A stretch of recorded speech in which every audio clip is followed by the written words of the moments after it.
40년을 함께 산 아내와 이혼하고 나서 저는 처음으로 자유를 맛봤습니다.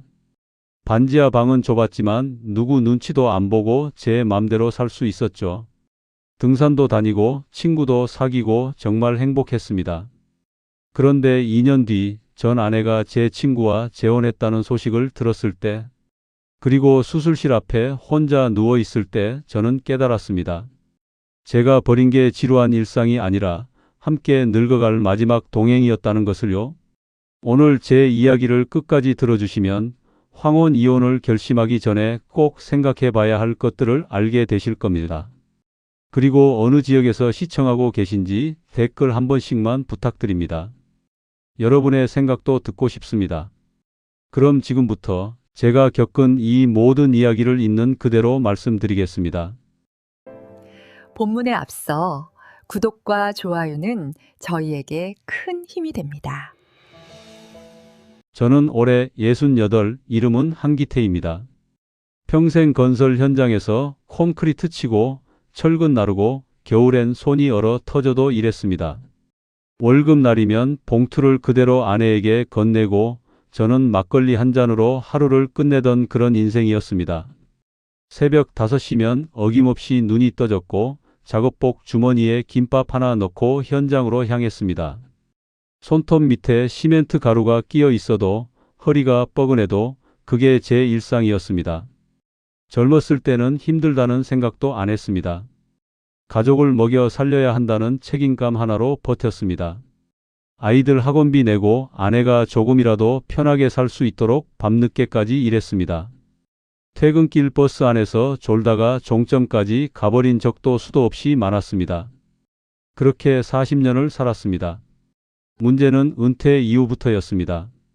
새벽에 나갈 필요가 없으니 늦게까지 자도 되는데 침대 머리맡에서 바라보는 천장이 그렇게 답답할 수가 없었습니다. 부엌에서 나는 냄새, TV에서 나오는 아침 드라마 소리, 현관에 걸린 낡은 작업복들. 저는 그 안에서 더 이상 쓸모가 없는 사람처럼 느껴졌습니다. 일어나서 씻고, 밥 먹고, TV 보고, 낮잠 자고, 저녁 먹고 다시 자는 일상. 그게 매일 반복됐습니다. 아내와의 대화는 이미 오래전에 끊기다시피 했습니다. 아내가 허리 아프다고 말하면 저는 약통에 있는 거 드시라고 했고, 저는 그저 필요한 말만 툭툭 던졌습니다. 밥상 위에서도 젓가락 부딪히는 소리만 가득했습니다.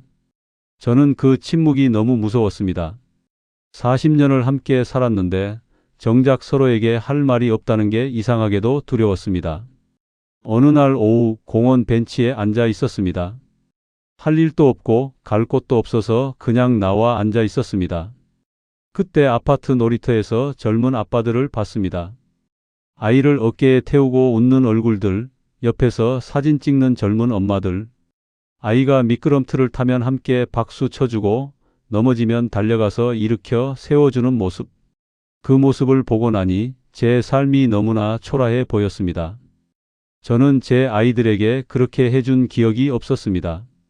맨날 현장에 나가 있었고 주말에도 특근을 나갔습니다.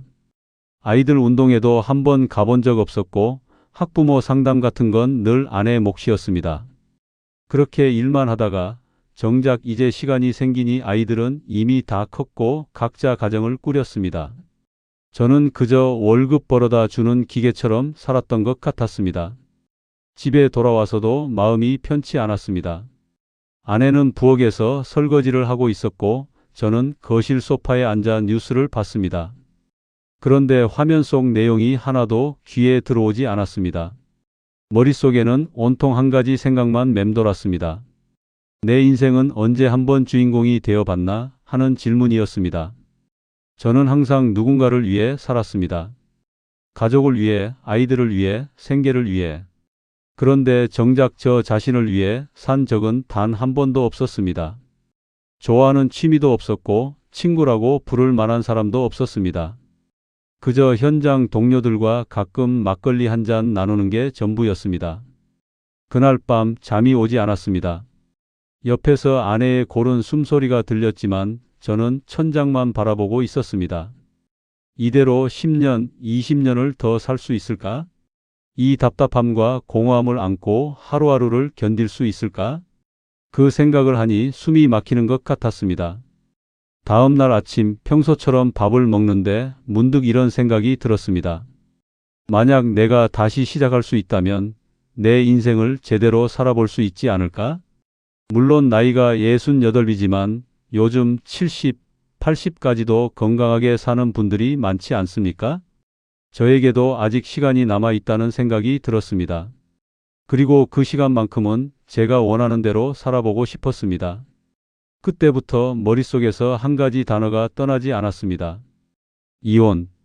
말로 꺼내기엔 너무 무거운 단어였지만 자꾸만 그 생각이 들었습니다.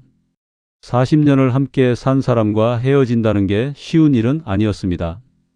하지만 동시에 이대로 남은 인생을 보내기엔 너무 아깝다는 생각도 들었습니다. 며칠 동안 고민했습니다. 산책을 나가서도 슈퍼에 장을 보러 가서도 그 생각뿐이었습니다. 혹시 제가 이기적인 건 아닐까? 아내에게 너무 미안한 건 아닐까? 하지만 동시에 저도 제 인생의 주인공이 되고 싶다는 마음은 점점 더 커져만 갔습니다. 결국 저는 결심했습니다. 용기를 내서 아내에게 이야기를 꺼내보기로요. 결심을 하고 나니 오히려 며칠이 더 걸렸습니다. 아침마다 말을 꺼내려다가 입을 다물었고 저녁이면 용기를 내보려다가 또 미뤘습니다. 어떻게 시작해야 할지, 어떤 말로 꺼내야 상처가 덜할지 그런 고민만 계속됐습니다. 사실 상처를 안 줄 방법은 없다는 걸 알면서도 저는 계속 망설였습니다. 그러던 어느 저녁이었습니다. 평소처럼 밥을 먹고 아내가 설거지를 하고 저는 식탁을 닦고 있었습니다. 부엌 형광등 아래서 설거지하는 아내의 뒷모습을 보는데 문득 지금 아니면 또 못 꺼낼 것 같았습니다. 결국 저는 밥상을 다 치운 뒤 조심스럽게 말을 꺼냈습니다. 우리 이혼하자고요. 아내는 행주를 들고 있다가 멈췄습니다. 그리고 천천히 저를 돌아보더니 젓가락을 내려놓고 한참을 저를 바라봤습니다. 그 시선이 너무 무거워서 저는 고개를 들 수가 없었습니다. 한참 뒤에 아내가 한마디 했습니다. 이 나이에 무슨 소리냐고, 또 술 먹었냐고 물었습니다. 저는 술 기운 하나 없는 정신으로 제가 느껴온 공허함과 답답함을 이야기했습니다. 40년 넘게 서로에게 관심도 고맙다는 말도 없이 살았다고요. 아침에 일어나도 할 말이 없고 저녁에 마주 앉아도 침묵만 흐른다고요. 이제는 남은 인생만큼은 저 자신을 위해 살고 싶다고 말했습니다. 제 목소리는 떨리고 있었지만 최대한 차분하게 말하려고 애썼습니다. 아내는 잠시 입을 굳게 다물더니 한숨을 쉬었습니다. 그리고는 이렇게 말했습니다. 당신 마음대로 하라고. 자기도 더는 기대 안 한다고요. 그 말이 허락인지 포기인지 그때는 판단할 수 없었습니다. 아내의 표정은 담담했지만 눈빛은 차가웠습니다. 이상하게도 그날 밤은 둘 다 말없이 잠자리에 들었습니다. 서로 등을 지고 누워 있었는데 아내가 우는 소리가 들리는 것 같기도 했습니다. 확실하진 않았지만 이불 속에서 작은 떨림이 느껴졌습니다. 저는 모른 척 눈을 감았습니다. 그게 제가 할 수 있는 전부였습니다. 며칠 동안은 집안 분위기가 얼어붙었습니다. 아내는 평소처럼 밥을 차렸지만 저와 눈을 마주치지 않았습니다. 저도 방에만 있거나 산책을 나가며 시간을 보냈습니다. 그러다가 일주일쯤 지났을 때 아내가 먼저 말을 꺼냈습니다. 그렇게 하고 싶으면 하라고, 대신 아이들한테는 당신이 직접 말하라고 했습니다. 그제야 일이 현실이 되는 것 같았습니다. 그때까지만 해도 일이 생각보다 쉽게 풀리는구나 하는 안도감만 들었습니다. 어쩌면 아내도 저와 비슷한 마음이었을지 모른다는 생각도 들었습니다. 40년을 함께 살았지만 어쩌면 우리는 진작에 끝난 관계였는지도 모른다고요. 그렇게 스스로를 설득했습니다. 진짜 문제는 자식들이 알게 된 뒤부터였습니다. 큰아들에게 전화를 걸었을 때 처음엔 농담인 줄 알았는지 웃더니 곧 목소리가 차갑게 식었습니다. 큰아들은 전화를 걸자마자 소리를 질렀습니다. 아버지가 무슨 생각으로 이혼 얘기를 꺼내냐고, 어머니가 뭐 잘못했냐고 따졌습니다. 집안을 평생 지켜온 사람이 누군데 이제 와서 혼자 살겠다는 게 말이 되냐고 했습니다. 저는 아들에게 설명하려고 했습니다. 엄마가 잘못한 게 아니라 우리가 서로 맞지 않는다고요. 더 이상 함께 있어봐야 서로 힘들기만 하다고 말했습니다. 하지만 아들은 듣지 않았습니다. 세상 사람들이 뭐라고 하겠냐고 그냥 참고 살라고 했습니다. 딸에게 전화했을 때는 더 마음이 아팠습니다. 딸은 울면서 말했습니다. 친구들 부모님은 다 같이 사는데 우리만 이혼했다고 소문나면 어떡하냐고요. 시댁에서도 뭐라고 할 거라고 제발 다시 생각해 달라고 애원했습니다. 딸의 울먹이는 목소리를 듣는데 가슴 한쪽이 무너지는 것 같았습니다. 하지만 저는 이미 결심한 상태였습니다. 저는 자식들에게 이렇게 말했습니다. 너희는 너희 가정이 있잖냐고. 이제 나도 내 인생을 살고 싶다고요. 너희 엄마도 나도 억지로 참으며 사는 건 이제 그만하고 싶다고 말했습니다. 그 말이 그들을 얼마나 상처 줄지 그땐 깊게 생각하지 않았습니다. 저는 그저 제 마음만 생각했습니다. 자식들의 만류에도 불구하고 저는 며칠 뒤 변호사 사무실을 찾아갔습니다. 아내와 함께 나란히 앉아 서류를 작성하는 동안 변호사는 담담하게 절차를 설명했습니다. 재산은 정확하게 반으로 나눴습니다. 아파트 한 채와 예금 일부를 나누고 각자 받을 몫을 정리했습니다. 생각보다 간단했습니다. 40년의 결혼 생활이 몇 장의 서류로 정리되는 게 이상하게 느껴졌습니다. 하지만 동시에 이제 정말 끝나는구나 하는 안도감도 들었습니다. 도장을 찍던 날 서류 위에 찍힌 붉은 도장을 보며 저는 묘한 해방감을 느꼈습니다. 이제 저는 자유로워진 거라고, 제 인생을 살 수 있게 된 거라고 생각했습니다. 변호사 사무실을 나오는 길, 아내와 저는 나란히 걸었습니다. 엘리베이터 앞에서 아내가 먼저 말했습니다. 건강하게 잘 살라고 짧게 한마디 하고는 먼저 돌아섰습니다. 저는 아내의 뒷모습을 보며 아무 말도 하지 못했습니다. 그게 40년을 함께 산 사람과의 마지막 작별이었습니다. 집으로 돌아와서 짐을 쌌습니다. 이삿날을 정하고 필요한 물건들을 박스에 담았습니다. 그런데 막상 짐을 싸려니 가져갈 게 별로 없었습니다. 옷가지 몇 벌, 책 몇 권, 그게 전부였습니다. 40년을 산 흔적이 고작 박스 2개에 담겼습니다. 그날 밤 저는 혼자 소주를 한 병 마셨습니다.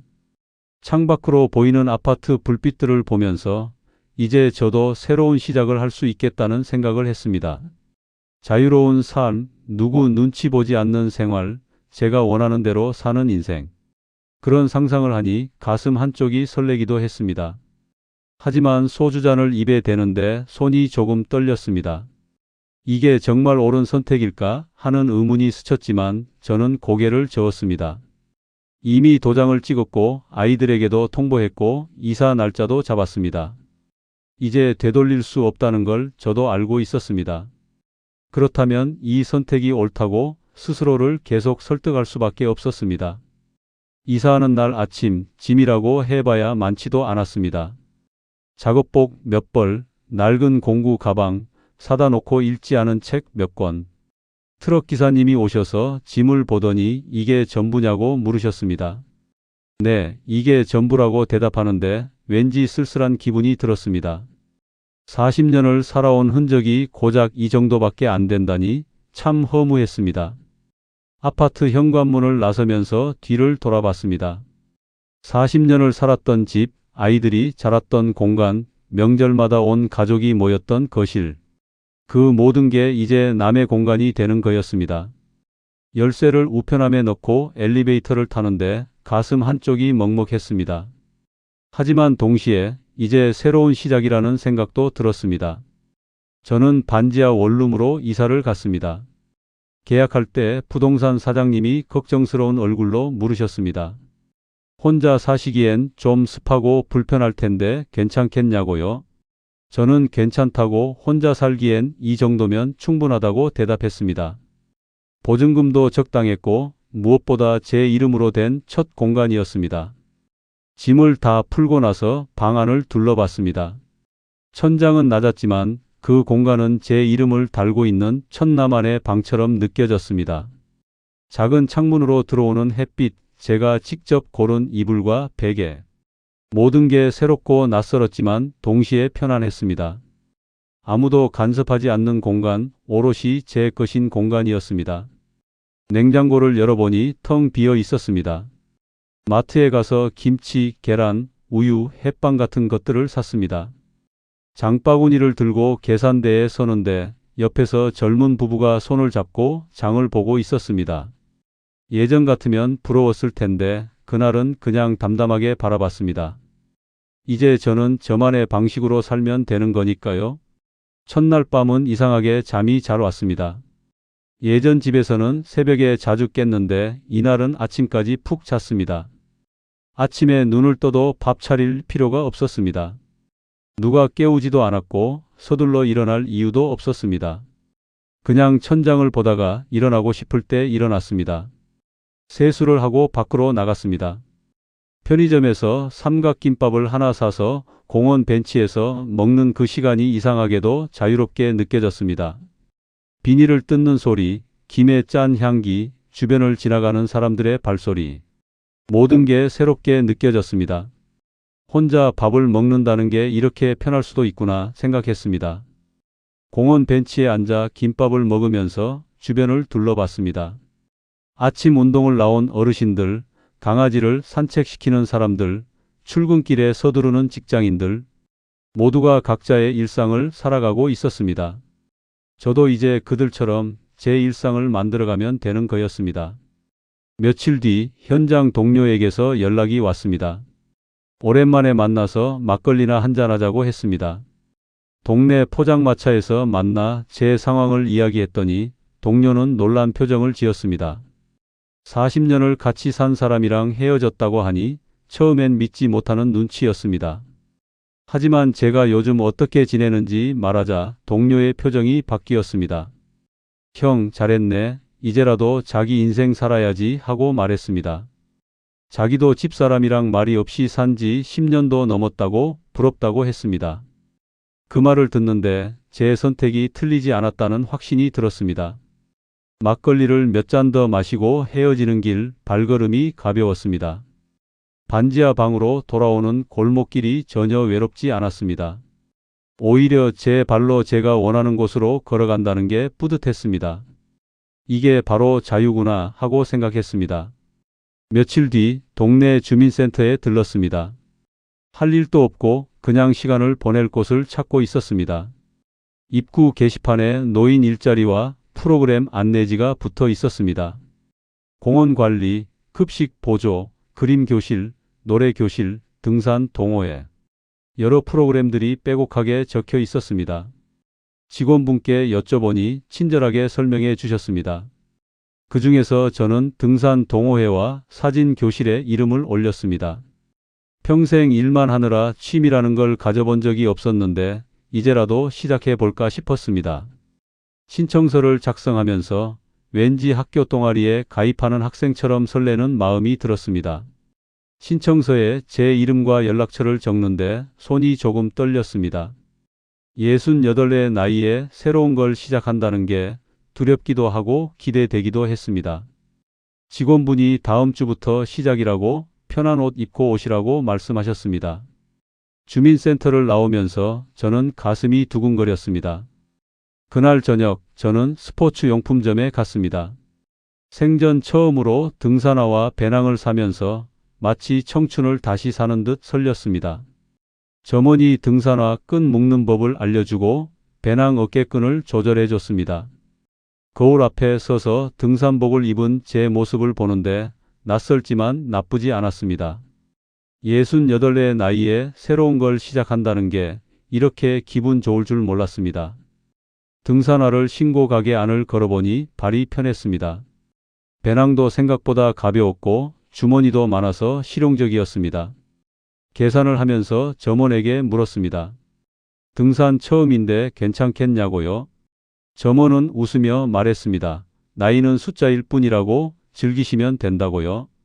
등산 모임 첫날은 주말 아침이었습니다. 새벽같이 일어나 준비를 하고 약속 장소로 향했습니다. 15명 정도 모였는데 다들 저와 비슷한 또래였습니다. 서로 간단히 인사를 나누고 산으로 올라가기 시작했습니다. 처음에는 숨이 찼습니다. 현장 일을 할 때는 힘들지 않았는데 산을 오르니 다리가 무거웠습니다. 하지만 앞서 가던 분들이 기다려주고 괜찮냐고 물어봐 주셨습니다. 천천히 함께 올라가면서 저는 이 사람들과 금방 친해질 수 있겠다는 생각이 들었습니다. 중간중간 쉬는 시간에는 서로 이야기를 나눴습니다. 어디 사시냐, 무슨 일 하셨냐, 자식은 몇 명이냐.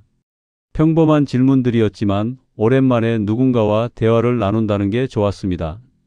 한 분이 초콜릿을 나눠주셨고 저도 가방에서 물을 꺼내 나눠 마셨습니다. 등산 모임 첫날 산 중턱에서 내려다본 도시는 낯설 만큼 아름다웠습니다.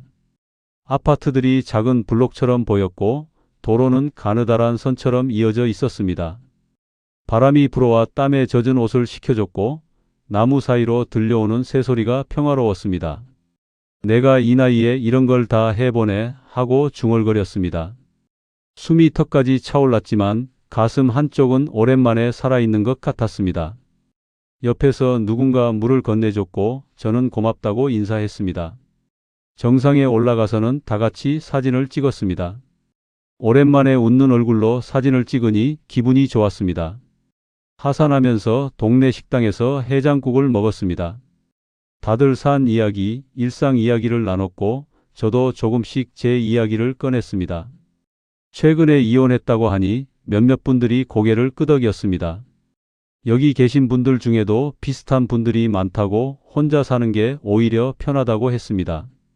해장국 김이 모락모락 피어오르는 걸 보면서 국물을 한 숟가락 떴습니다.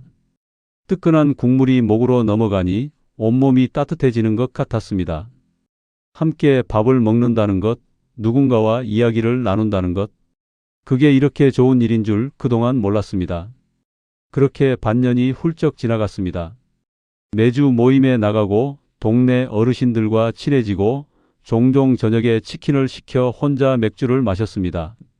사진 교실에서는 카메라 다루는 법도 배웠고 찍은 사진을 인화해서 방에 붙여놨습니다. 평일 오후엔 공원을 산책하거나 도서관에 가서 책을 읽었습니다. 반지하 방은 여전히 습했지만 제 공간이라는 게 좋았습니다. 아무도 간섭하지 않고 제가 원하는 시간에 자고 일어났습니다. 보고 싶은 TV 프로그램을 보고 먹고 싶은 음식을 시켜 먹었습니다. 누구 눈치도 보지 않고 제 마음대로 사는 삶이었습니다. 그때까지만 해도 저는 제 선택을 후회하지 않았습니다. 오히려 조금만 더 일찍 나왔어도 좋았겠다는 생각까지 들었습니다. 40대에, 아니 50대에라도 이렇게 살 수 있었다면 얼마나 좋았을까요? 그런 아쉬움이 들 정도로 저는 그 시간이 행복했습니다. 하지만 그 행복이 얼마나 갈지 그때는 전혀 예상하지 못했습니다. 혼자 사는 생활이 익숙해질 무렵 달력을 보니 설날이 다가오고 있었습니다. 예전 같으면 아내가 며칠 전부터 전 부칠 준비를 하고 저는 장을 보러 다녔을 시간이었습니다. 하지만 이번엔 달랐습니다. 반지하 방 달력에 빨간 날짜만 표시되어 있을 뿐 준비할 것도 없었습니다. 문제는 명절이 다가오면서 시작됐습니다. 설 일주일 전쯤 큰아들에게서 전화가 왔습니다. 전화벨이 울릴 때부터 왠지 마음 한구석이 불편했습니다. 아들의 목소리는 평소보다 조금 조심스러웠습니다.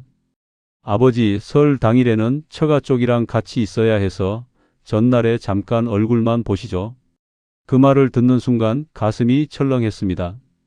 예전 같으면 당연히 아버지 집에 모여서 전 부치고 밤늦게까지 떠들었을 시간입니다.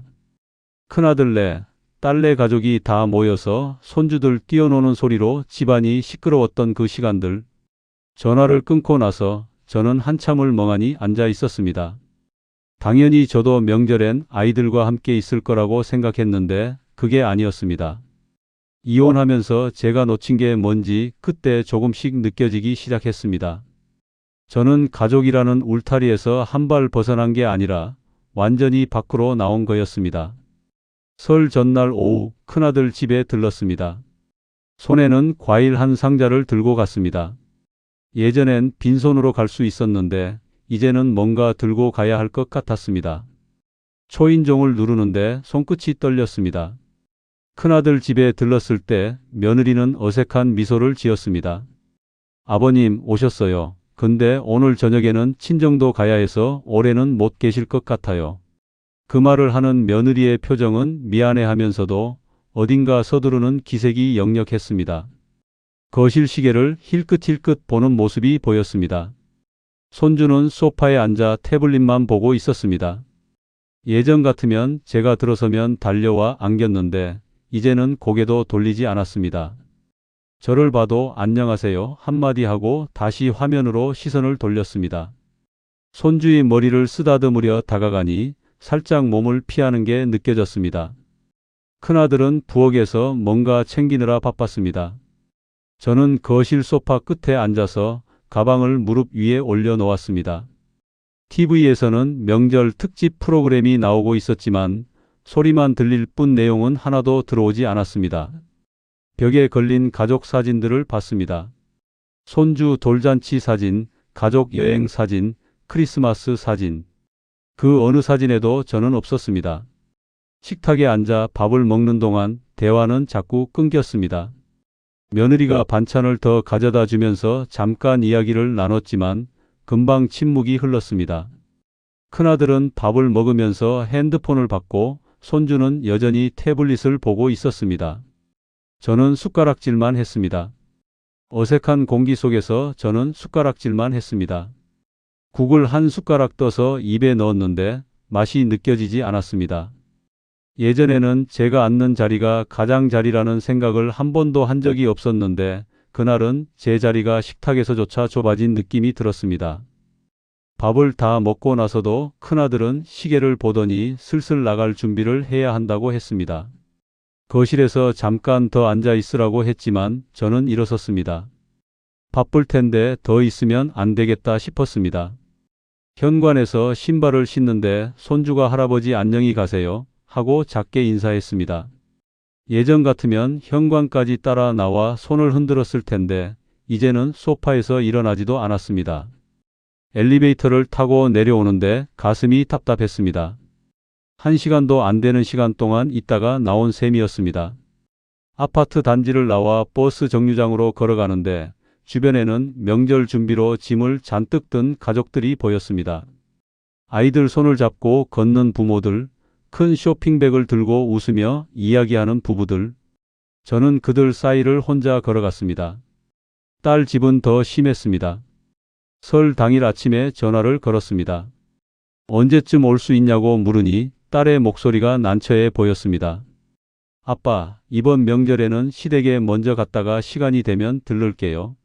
시간이 되면이라는 말이 올지 안 올지 모른다는 말처럼 들렸습니다. 기다리다 지쳐 오후에 다시 전화를 걸었습니다. 언제쯤 오냐고 물으니 딸은 미안하다는 말만 반복했습니다. 아빠, 지금 나갈 수가 없어. 다음에 보자. 그 말 끝에 배경으로 들려오는 아이들 웃음소리는 제가 끼어들 틈이 없는 저와 상관없는 세계의 소리처럼 들렸습니다. 시댁 식구들과 함께 있는 딸의 목소리는 밝았습니다. 하지만 저와 통화할 땐 목소리가 낮아지고 빨리 끊고 싶어 하는 게 느껴졌습니다. 결국 딸은 그날 오지 않았습니다. 다음에 꼭 얼굴 보자는 말만 남긴 채 전화는 끊어졌습니다. 저녁이 되었습니다. 반지하 방으로 돌아와 불을 켰습니다. 편의점에서 산 컵라면을 끓여 먹으면서 TV를 틀었습니다. 명절 특집 프로그램에서는 온 가족이 모여 웃고 떠드는 모습이 나왔습니다. 저는 리모컨으로 채널을 돌렸지만 어느 채널이나 비슷한 내용이었습니다. 컵라면 국물을 마시는데 목이 메는 것 같았습니다. 예전 같으면 이맘때쯤 온 가족이 모여서 전을 먹고 손주들에게 세뱃돈을 주고 밤늦게까지 이야기를 나눴을 시간이었습니다. 하지만 지금 제 앞에는 빈 컵라면 용기만 남아 있었습니다. 창밖을 보니 다른 집 창문마다 불이 켜져 있었습니다. 가족들이 모여 명절을 보내고 있을 불빛들이었습니다. 저는 그 불빛들을 보면서 문득 깨달았습니다. 그제야 조금씩 깨달았습니다. 이혼을 선택한 순간 저는 누군가의 남편 자리뿐 아니라 아이들의 든든한 뿌리라는 자리에서도 한 발짝 물러났다는 것을요. 그게 얼마나 큰 자리였는지 떠나고 나서야 조금씩 느껴지기 시작했습니다. 명절이 지나고 며칠 뒤 등산 모임에 나갔습니다. 다들 명절 어떻게 보냈냐고 물었지만 저는 그냥 조용히 보냈다고만 대답했습니다. 혼자 집에 있었다는 말은 차마 꺼낼 수가 없었습니다. 다른 분들은 자식들이 와서 푹 저겼다는 이야기, 손주들 세배 받았다는 이야기를 했습니다. 산을 오르면서도 머릿속은 복잡했습니다. 제가 자유를 택했다고 생각했는데 사실은 외로움을 선택한 건 아닐까요? 가족이라는 짐을 내려놓았다고 생각했는데 사실은 제 삶의 중심을 잃어버린 건 아닐까요? 그런 생각들이 머릿속을 떠나지 않았습니다. 정상에 올라 쉬는 시간에도 저는 멍하니 앉아 있었습니다. 옆에서 누군가 초콜릿을 건네줬지만 입맛이 없었습니다. 눈앞에 펼쳐진 풍경이 예쁘다고 다들 사진을 찍었지만 저는 그냥 바라만 봤습니다. 아무리 아름다운 풍경도 혼자 보면 쓸쓸하기만 했습니다. 그날 이후로 명절이 다가올 때마다 가슴이 답답해졌습니다.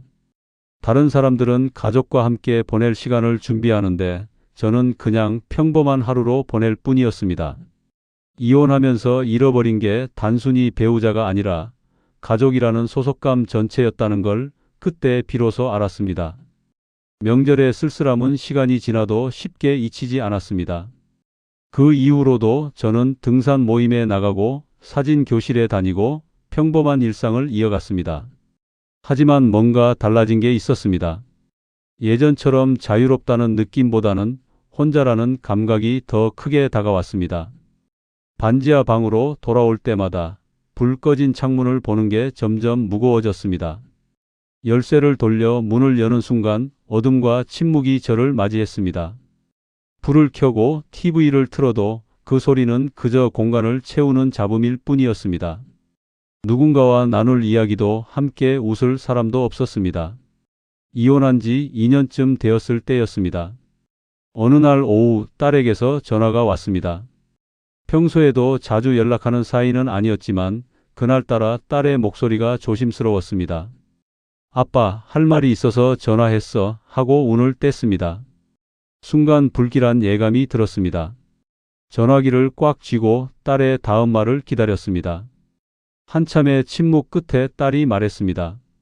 아빠, 엄마 재혼하셨어. 순간 귀를 의심했습니다. 다시 한번 물었습니다. 뭐라고, 지금 뭐라고 한 거야? 딸은 천천히 또박또박 다시 말했습니다.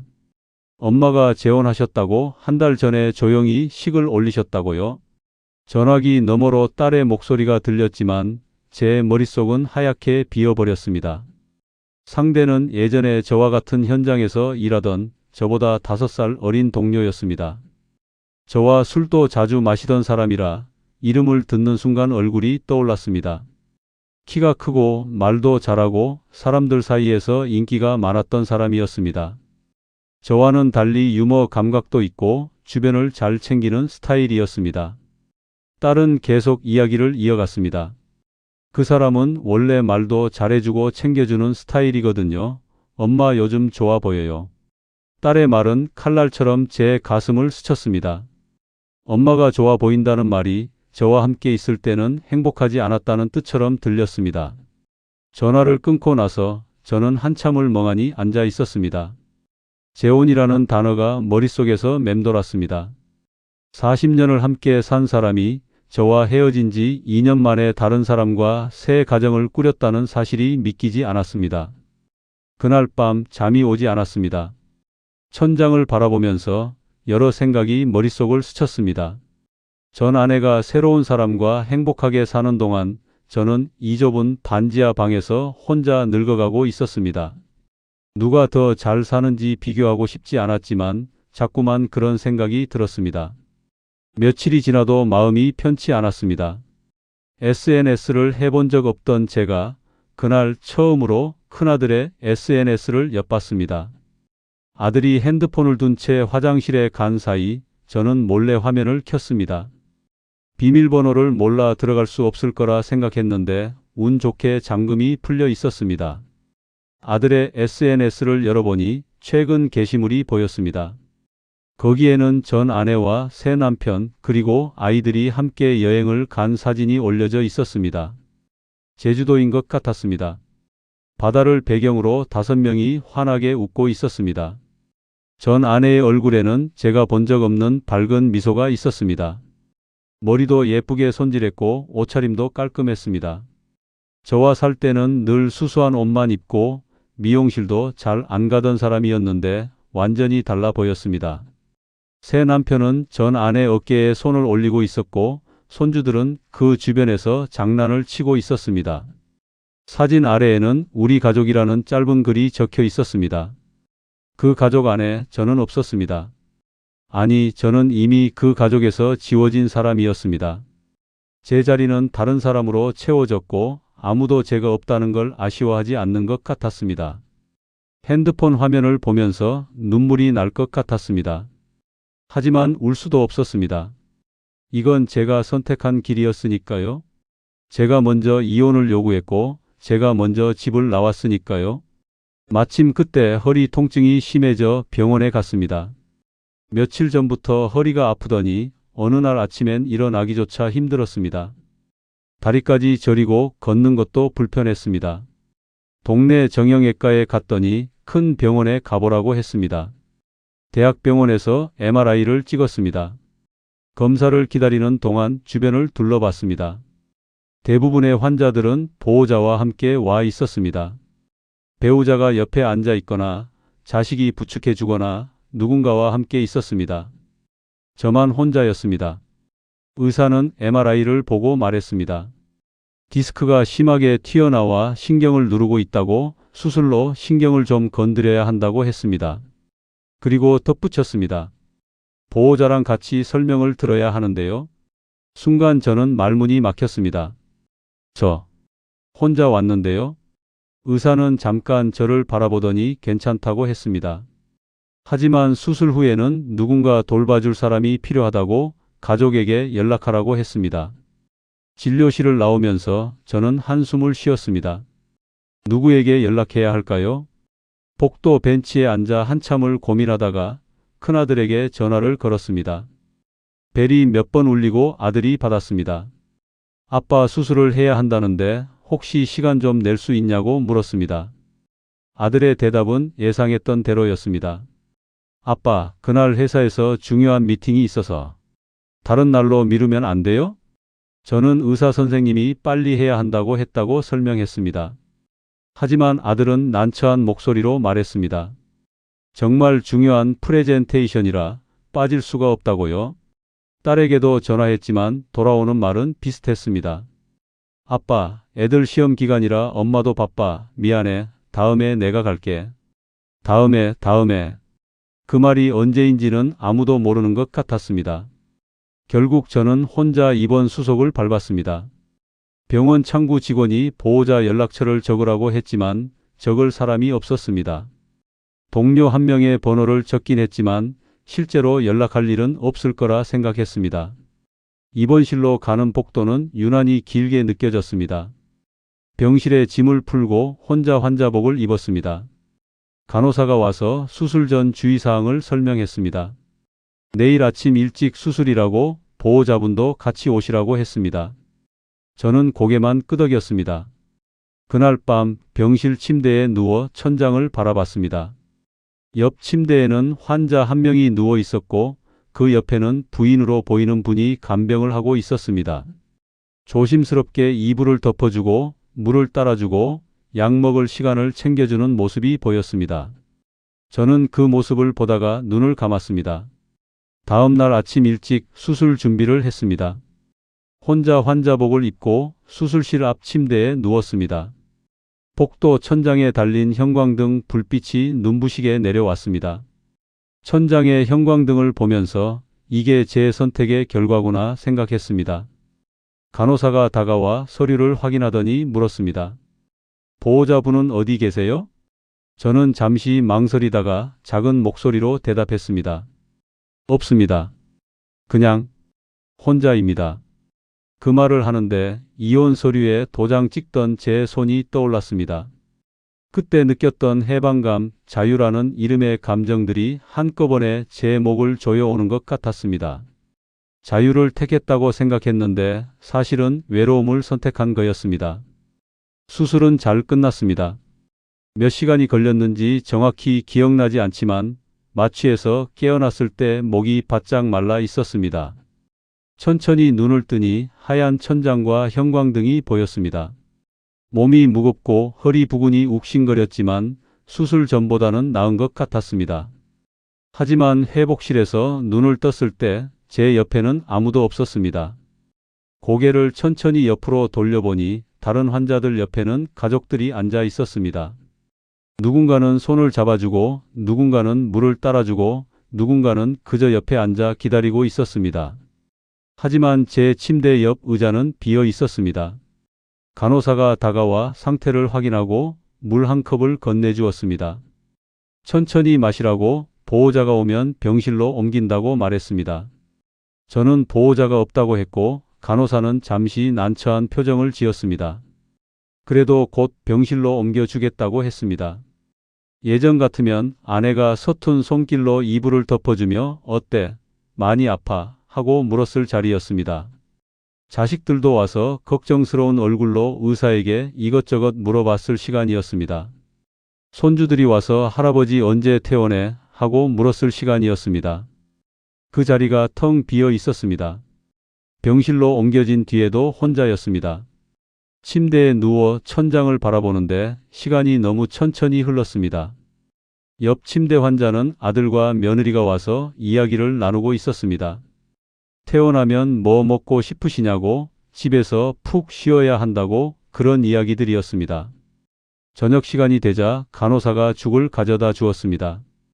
병원 죽은 싱겁고 맛이 없었지만 혼자 숟가락을 들고 먹는 수밖에 없었습니다.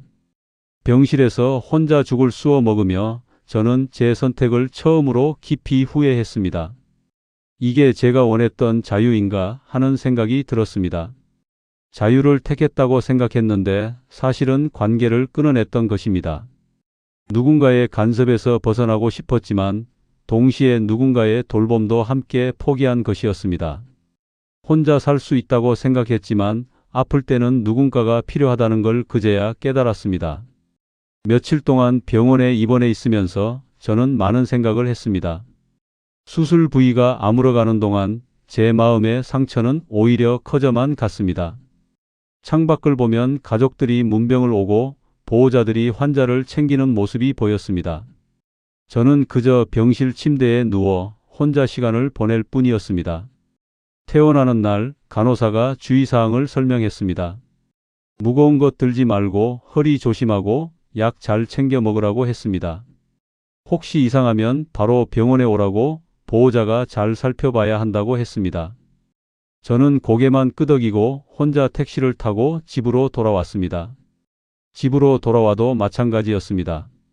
반지하 방 문을 열고 들어서니 며칠 동안 비워뒀던 공간이 더 어둡고 습하게 느껴졌습니다.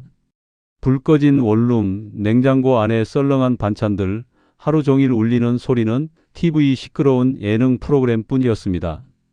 침대에 조심스럽게 누우면서 혼자라는 게 이렇게 무섭고 외로운 일인지 처음 알았습니다. 다음 날부터는 더 힘들었습니다. 약을 먹어야 하는데 물조차 따라 마시기가 힘들었습니다. 허리가 아파서 일어나기도 어려웠고 씻는 것도 혼자서는 불편했습니다. 밥을 하려고 부엌에 섰다가 너무 힘들어서 그냥 편의점 도시락을 시켜 먹었습니다. 등산 모임 사람들에게 연락이 왔지만 나갈 수가 없었습니다. 허리가 아파서 한동안 쉬어야 한다고 말했더니 빨리 나으라는 인사만 돌아왔습니다. 친하다고 생각했던 사람들도 결국 모임에서만 만나는 사이였을 뿐입니다. 제가 아프다고 찾아오는 사람은 아무도 없었습니다.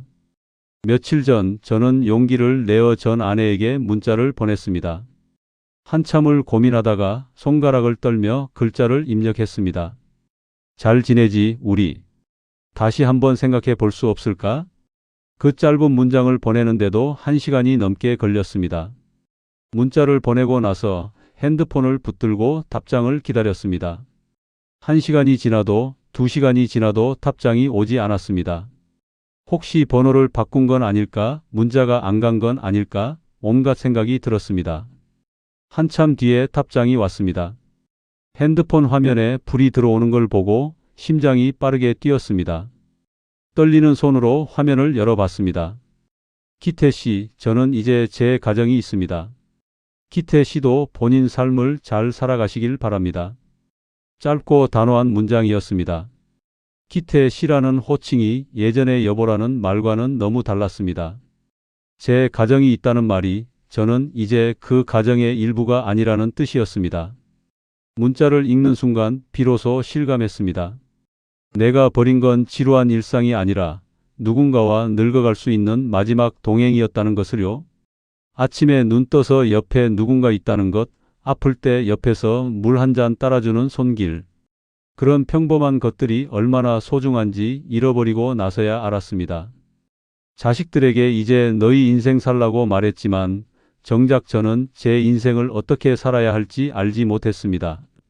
자유롭게 산다는 게 뭔지, 제 인생을 산다는 게 뭔지 이제 와서 보니 전혀 모르고 있었습니다. 그저 답답함에서 벗어나고 싶었을 뿐 진짜 원하는 게 무엇인지 생각해 본 적이 없었습니다. 요즘 저는 저녁마다 불 꺼진 방 안에서 가만히 앉아 있습니다. TV를 켜도 내용이 귀에 들어오지 않고 책을 펴도 글자가 눈에 들어오지 않습니다. 그저 시간이 지나기만 기다리며 하루하루를 보내고 있습니다. 창밖으로는 가족 단위로 슈퍼를 오가는 사람들, 손주 손을 잡고 걷는 노인들의 모습이 보입니다. 저녁 무렵이면 가족들이 함께 산책을 나오는 모습도 보입니다. 부부가 나란히 걷고 손주들이 뛰어다니고 그 뒤를 따라 걷는 노부부들. 예전에 제가 있을 수 있었던 자리였습니다. 그들을 보며 이렇게 생각합니다. 완벽하진 않아도 옆에 누군가 있다는 게 얼마나 큰 축복이었는지 왜 그때는 몰랐을까? 사소한 다툼, 말없는 식사, 지루한 일상. 그 모든 게 싫었는데 이제 와서 보니 그게 전부 소중한 순간들이었습니다. 이 이야기를 꺼내는 이유는 단 하나입니다. 저처럼 그냥 지겨워서 내 인생 한번 살아보고 싶어서라는 이유만으로 황혼 이혼을 쉽게 결정하는 분이 없었으면 해서입니다. 폭력, 외도, 심한 배신이 있다면 이야기가 다르겠지만 그저 권태와 허무감만으로 내 곁에 사람을 밀어내려 한다면 제 이야기를 한번 떠올려 주셨으면 합니다. 지금 이 순간 옆에 있는 사람이 답답하게 느껴지시나요? 그렇다면 한 번 더 생각해 보시길 바랍니다.